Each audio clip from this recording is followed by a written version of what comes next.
तैयार रहिए। स्टार्ट। रोजगार की तलाश में गृह राज्य छोड़कर दूसरे राज्यों में पलायन करने की कामगारों की प्रवृत्ति कम होने को सुखद संकेत ही कहा जाना चाहिए। यह सब इसलिए संभव हो पाया है क्योंकि लोगों को रोजगार अब अपने ही प्रदेश में मिलने लगा है। प्रधानमंत्री आर्थिक सलाहकार परिषद की रिपोर्ट में बताया गया है कि पिछले 12 वर्षों में रोजगार के लिए मूल राज्य छोड़कर दूसरे प्रदेशों में जाने के सिलसिले में 12% की गिरावट हुई है। इस सुनहरी तस्वीर के बावजूद चिंताजनक पहलू यह भी है कि उत्तर प्रदेश व बिहार जैसे बड़े राज्यों में पलायन की इस समस्या पर काबू नहीं पाया जा सका है। पलायन आम तौर पर ग्रामीण से शहरी इलाकों की तरफ होता आया है। लोग अपने राज्य से बाहर का रुख बेहतर मिलने की उम्मीद में करते हैं। यह कहा जा सकता है कि पलायन रुकने की वजह शिक्षा, स्वास्थ्य व बुनियादी ढांचे में लगातार होते सुधार को माना जाना चाहिए। लेकिन जहां से श्रम शक्ति का पलायन काबू में नहीं हो पा रहा है, वहां स्थानीय स्तर पर लोगों को रोजगार उपलब्ध कराने के साथ साथ वहां मूलभूत सुविधाएं जुटाने की दिशा में अभी काफी कुछ करना बाकी है। बिहार और यूपी जैसे राज्यों में तो हर चुनाव में पलायन की इस समस्या को बड़ा मुद्दा बनाया जा रहा है, लेकिन सत्ता में आने के बाद राजनेता इस मुद्दे की सुध तक नहीं लेते।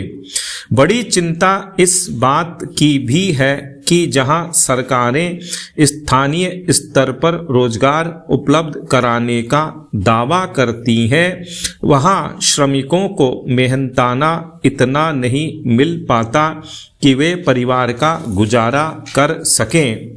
ऐसे में उन राज्यों में पलायन करना उनकी मजबूरी हो जाती है जहां श्रम शक्ति की मांग तो है ही, पर्याप्त मेहनताना भी मिल रहा हो।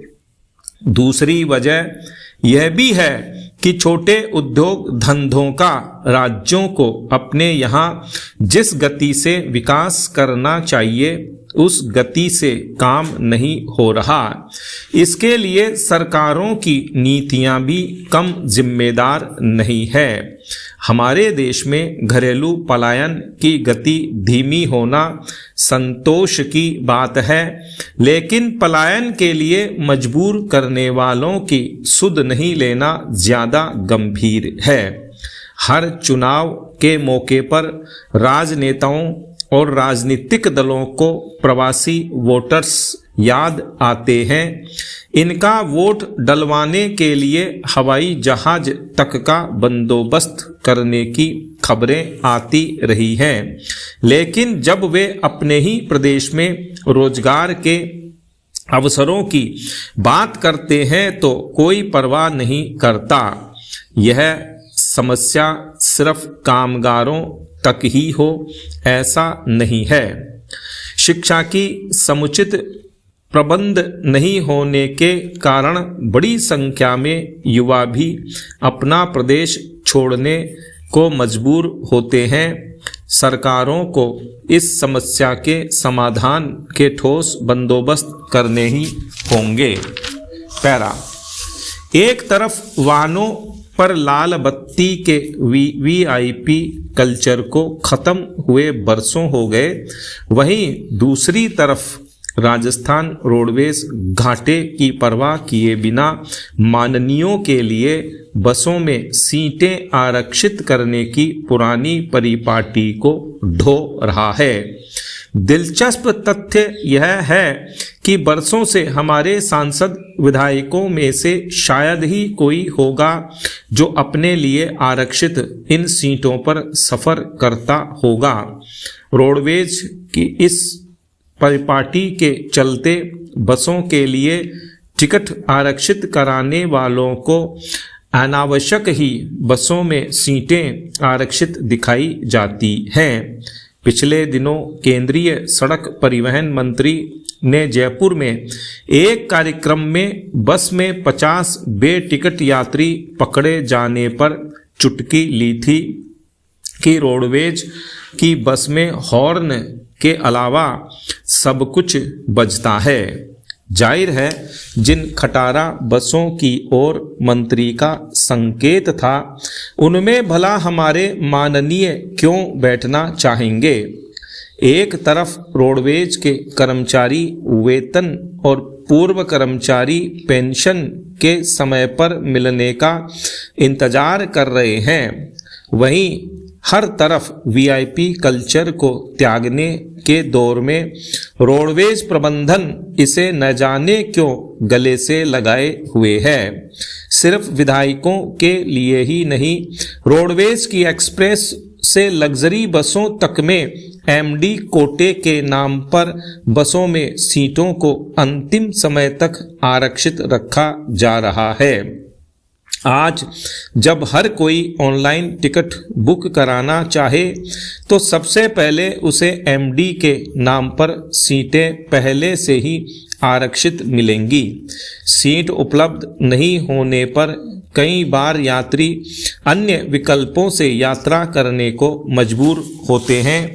रोडवेज के नियम ऐसे हैं कि बस के गंतव्य के लिए रवानगी के निर्धारित समय से आधे घंटे पहले ही इन सीटों पर अन्य यात्रियों को टिकट दिए जाते हैं। ऐसा भी टिकट खिड़की पर या कंडक्टर के द्वारा टिकट काटने पर संभव होता है। प्रदेश के 200 विधायकों में से 1% से भी कम इस सुविधा का इस्तेमाल करते हैं। बस चलने के अंतिम समय पर टिकट खिड़की पर पहुंचे यात्री को भले ही ये सीटें मिल जाएं, लेकिन जो बस में जगह न होने की स्थिति देखकर ऑनलाइन टिकट नहीं ले पाया वह तो ठगा सा ही महसूस करता है। आरक्षित सीटों से मिलने वाला राजस्व कई बार तो ऊपरी कमाई के हवाले हो जाता है। रोडवेज को सीटें बेवजह आरक्षित रखना आम यात्रियों की परेशानियां बढ़ाने वाला ही है। इससे व्यवस्था को तत्काल बंद कर पहले आओ पहले पाओ के आधार पर टिकट देने चाहिए। स्टॉप।